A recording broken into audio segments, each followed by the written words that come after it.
a blog like a pro? Are you finally ready to start the blog you've been thinking about for years? Well, great. In this video, I'll walk you through how to start the blog and how to get up and running quickly. I'll take you through the step-by-step process of getting your blog up and running so you can get started. So if you're ready, let's get going. And if you want to learn more tips to improve your WordPress website, make sure you hit the subscribe button and ring the little bell to be notified whenever we upload new content. First, we'll talk about getting hosting. Then we'll talk about the domain name and what you want to call your blog. Next, we'll install WordPress. And then we'll choose a theme for your blog. We'll set up the different pages that your blog needs. And then we'll add plugins to extend the functionality of your website. Make it do the things that you want it to do. Finally, we'll write our first blog post, and then you're ready to go. So first, let's talk a little bit about hosting. When you're building a site, it's very similar to what's happening when you build a house. You have the land that you need to use to put the house on. That's the same as the hosting provider. The hosting provider has servers that all of your files and folders will go on. Next, you have an address, and that's so people know where to find you. And the address is your domain name or your web address. You want to start building your website, and your website is your home. That's what houses all of your files, all of your images, the color structure, the way that it looks, the functionality of it via the plugins. Finally, you have your mailbox, which is your email address, and that's how people can contact you. And all of these come together to make up your whole website on the web. Now, at WP Beginner, we recommend using Bluehost as your hosting provider. They have great customer support. They are one of the oldest, most established hosting companies out there. They're officially recommended by the WordPress.org organization, and WP Beginner users can get 60% off and a free domain by using our discount code. To get that discount, just go to www.wpbeginner.com/refer/Bluehost. Hit enter and it'll take you to that page. We also have a link below that you can use as well. From here, just click on the big green Get Started button and it'll take you to the Select Your Plan page. You can choose your plan here. The biggest difference between these two is with this one, it's very basic and you're only allowed one website. Whereas with this one, if you have web addresses or multiple websites that you want to set up, then this might be the best one for you. After you've chosen which setup you want, go ahead and sign up with a new domain name that you want since it comes free and click Next. From here, you want to go ahead and create your account by filling in all of this information. And then down here, you want to verify the package information. I would say that your domain privacy you don't need. We normally just turn that off. Things like backup site and site locker, there are a lot of great plugins and features available within WordPress, so you don't need that either. Once you fill out all the information, you see the amount that's being discounted. Now just fill in your payment information and you'll have your hosting account set up.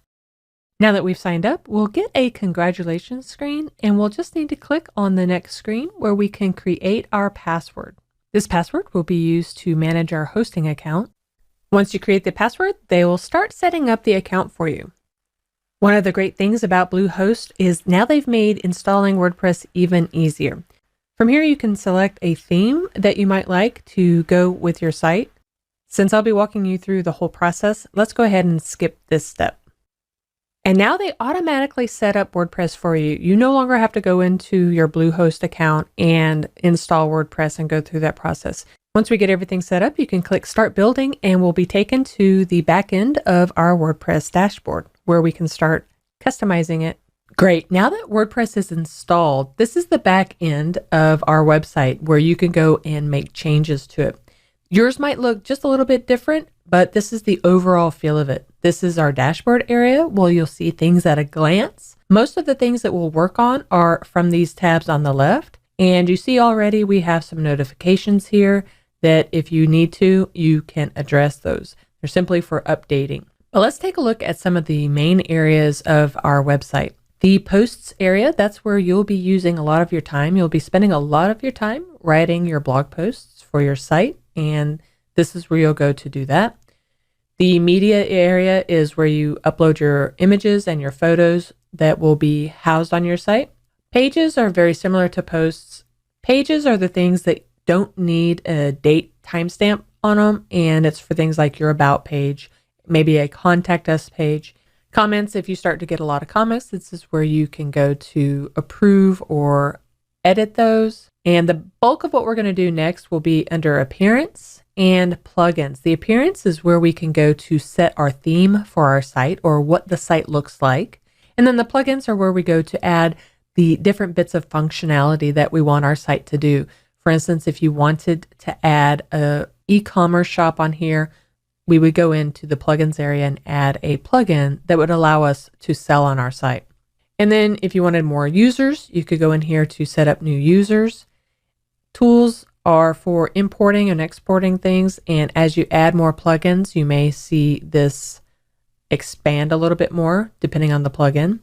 And then finally, we have some settings. And just real quick, we're going to go into a couple of settings right now. This is where just all of the general backend stuff is. But the one thing we want to do is we want to change our permalinks. The permalinks are describing your URL for your website. Some blogs prefer to have their whole date structure up here where it's like by the year, by the month, by the day.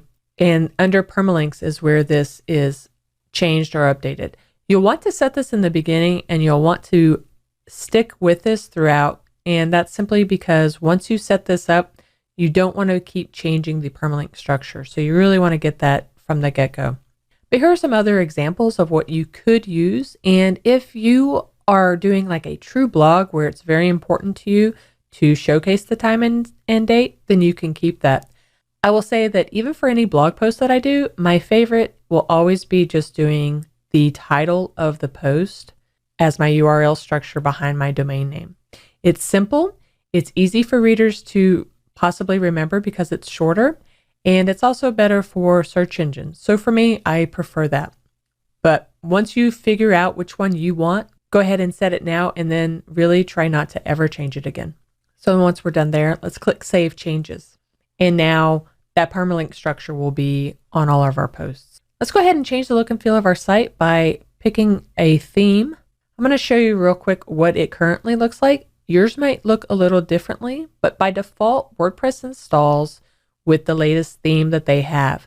And this is the 2019 theme for the site. You see it's very nice and big and bold typography, a lot of white space, and it really drives the user to read the blog posts.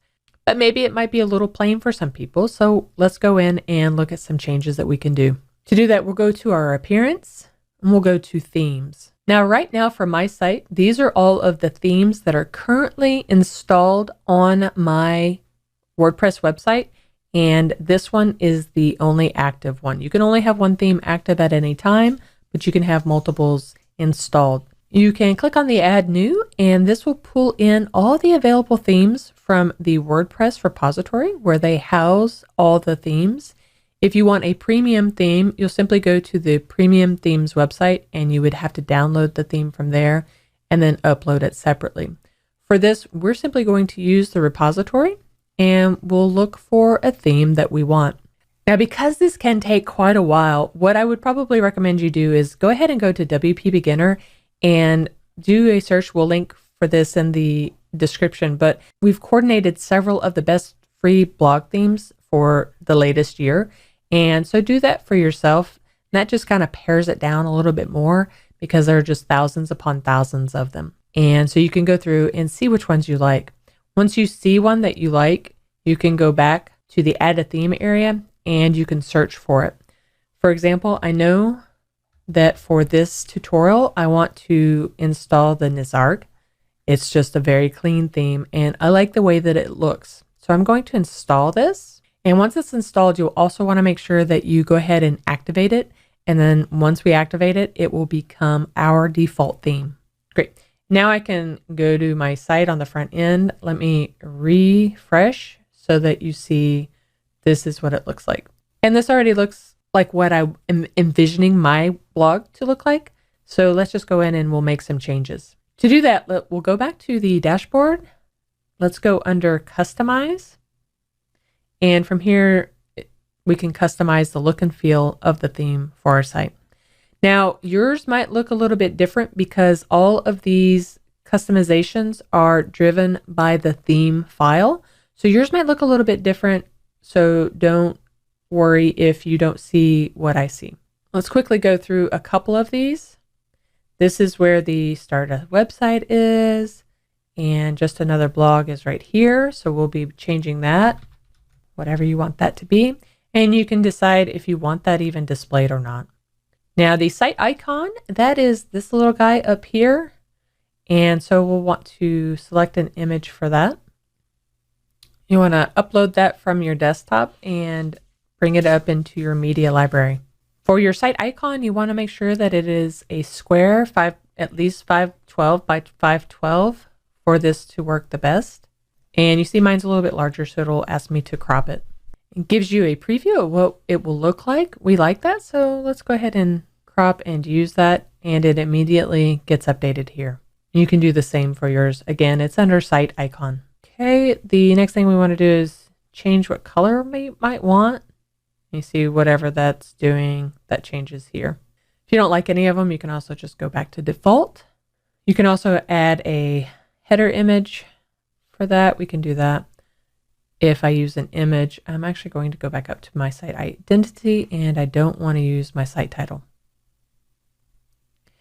So go through that, and you'll want to play with the look and feel of your site and just go through each of these items. I'm not going to go through all of them simply because your theme might be a little bit different. And I also like to set up widgets and menus under a different area. So I'll show you how you can do that as well. Now, the beauty about the customization is everything that we're doing, we're seeing a preview over here, but nothing has officially changed until we hit publish. So if I go back over to my area and click refresh, none of those changes that I've done are actually on my site yet. So do remember to hit publish for all the changes that you make. And then once you do hit publish, now everything will be updated. And so now our site looks like this. Great. Now that we have our theme set up, let's go ahead and set up a few pages. When we set up a few pages, then we'll be able to create a menu structure, and that will make it easy for people to find things on our site. So I'm going to go to pages, all pages, so I can create some. By default, you'll have a couple of pages here, and we'll go to add new. And here we want to give it a title. This one we can do about. Most websites have an about page, maybe a blog page, and a contact page. So we'll do a couple of those. You'll want to write out your about page here, give them some introductory about you. And now let's come over here and click publish. I want to do that a couple of more times. For a few other pages, I'm going to go over here and click add new again. This time I want to set up a blog page. So I'll put that as the title. Make sure that we click publish on that. And then I want to do one more, and that will be our contact page. So let me click add new one last time, call it contact, and we'll set this up in a bit. So we'll click publish on that. So we created 3 new pages, and now we can go and create a menu structure for our site. To do that, let's go over to appearance. We'll go down to menus. And let's create a new menu. We want this to be our main menu. So I'm going to click main. So let's create menu. And now that we hit create menu, we have these available. So these are all the pages that are available to us. I'm going to select the ones that I want. And I'm going to click add to menu. And then you'll see they're over here. And what I can do here is I can rearrange these for the order. I can even make this a submenu of that so that it will become a drop down. I don't want that, so I'm going to put it back over. So we have 3 parts of our menu. You could even do custom links here. That just means if you wanted to add, say, your social media profiles, you could do that. If there was a particular post that you really wanted to bring over to your menu, you could do that as well. We're happy with these 3 for our menu. And I want to click Save Menu. Once you save that, that will create the main menu, and now we can choose where to put it. This is theme related, so the managed locations for you might be different than what you're seeing here. My top primary menu will likely be up at the top, but you could have several different ones, maybe a footer or something like that. So this is where I want to use mine. Let's click Save Changes. And now I just want to show you what that looks like. I'll go back to my site. Let me refresh. Great, and now you see my menu up here. So that's the menu. Now you also see, yours might not have this, but most blogs usually have a sidebar area. That's what this area is called. You have your main content, and then you have information over on the side. And each of these are their own widgets, little pieces of code that you don't have to write, but they're just little widget areas that we can put over here. Let me show you how to do that. And yours probably has a sidebar or a footer area. Some themes will have footer area widgets.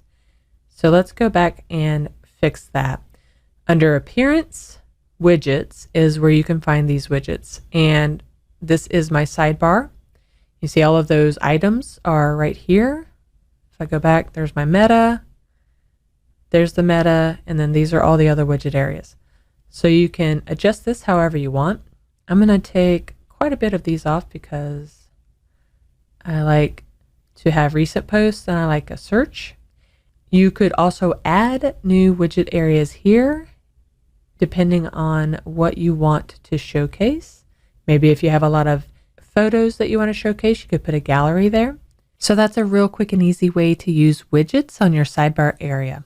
Okay, now that we have most of the look and feel of our site done, let's start looking at plugins, and we'll do a brief overview of that. So plugins are basically like these little apps that you can add to your website that will make your site do whatever you want it to do. For instance, you could do a contact form, you can integrate pop-ups, you can create a forum, you can do e-commerce. There's almost nothing you can't do with a plugin that's probably already on the market, either free or a premium version. So, and this is where all of the plugins are stored. You see by default, there are a few that are automatically installed. These are not activated, but they are installed, and you can choose whether or not you want to use them. To add a new one, you simply click Add New, and it's very similar to the Themes section where you'll be taken to the plugins repository. That's where WordPress verifies to make sure that these plugins do what they say they do and that there's nothing malicious added to them. And then these are all the plugins that you can do. Your best bet is to know what you want your site to do and know what type of plugin you're looking for in order to install that. So I'm going to just show you the process of installing one and searching for it. For SEO purposes, we always recommend Yoast Seo Plugin, and that's this one right here. It simply helps you keep SEO under control. That's a search engine optimization that you want to do for your site to make sure that search engines like Google or Bing or Yahoo can find your site. Just like with the theme, once you install it, you'll want to make sure that you activate it as well. And with each plugin that you activate, they may show a different area. As you see, this one, now we have an area up here, and we also have a tab over here to configure. Now, that was just to show you how to install one. Let me show you how to work with one, because we want to create a contact form. The WP Forms Lite was automatically installed with your WordPress site, and that was by Bluehost. So we're going to go ahead and activate this. And once it's activated, then I'll show you how easy it is to add a form on your site.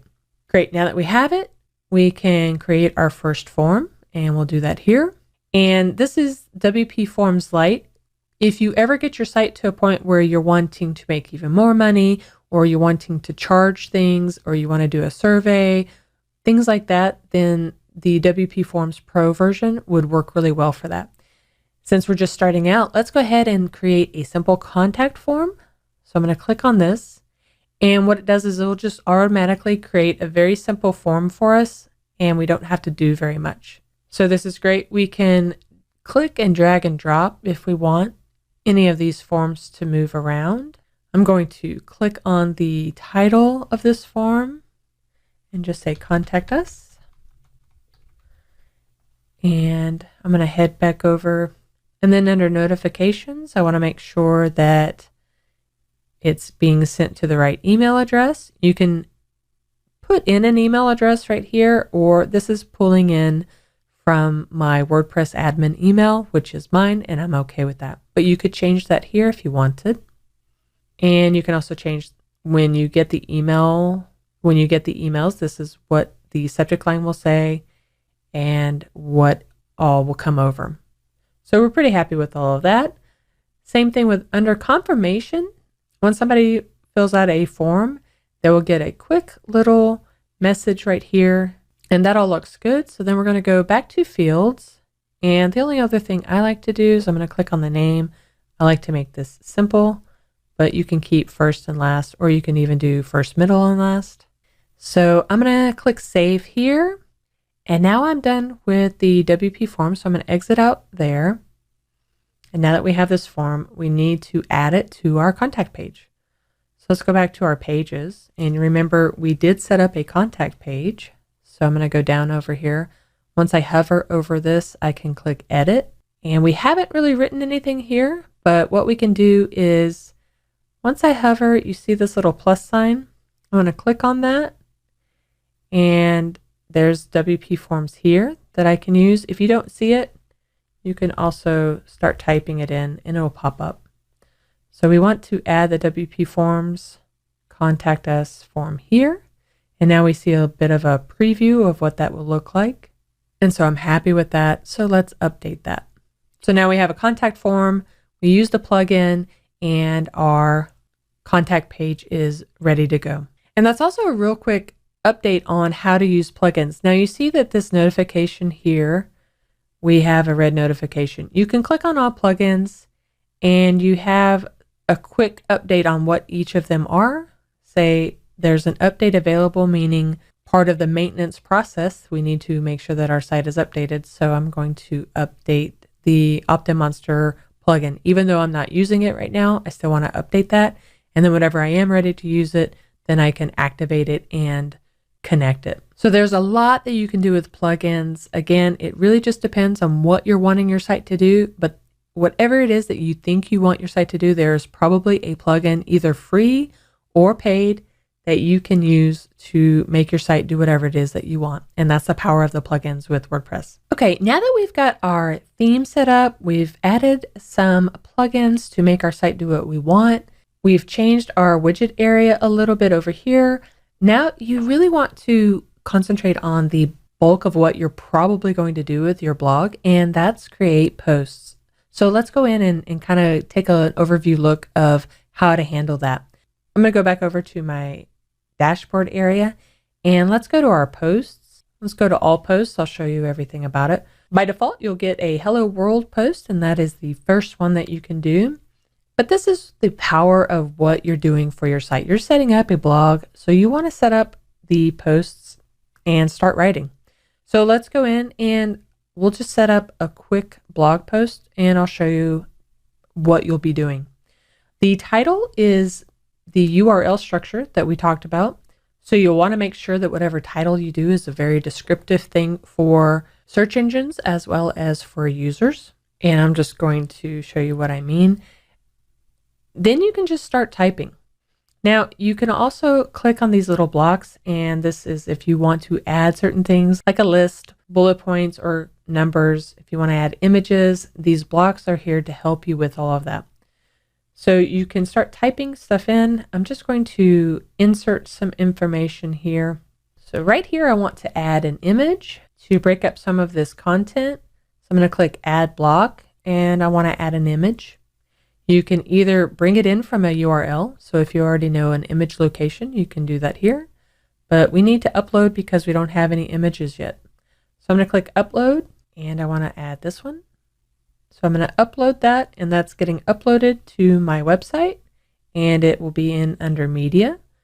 And then here I can decide how I want the image to display. You can do alt left or right. Let's do none or align center.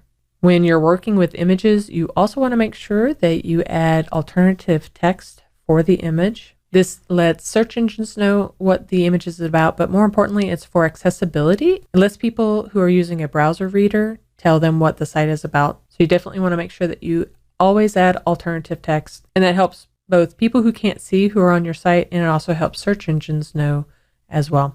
So we've just added an image. You see here is a hyperlink. I'll show you how you can do that as well. So I'm going to highlight this area, and once you highlight something, you see a little toolbar come up. We want to add a link to that. You'll want to know what the link is, and then I'm going to just paste that here.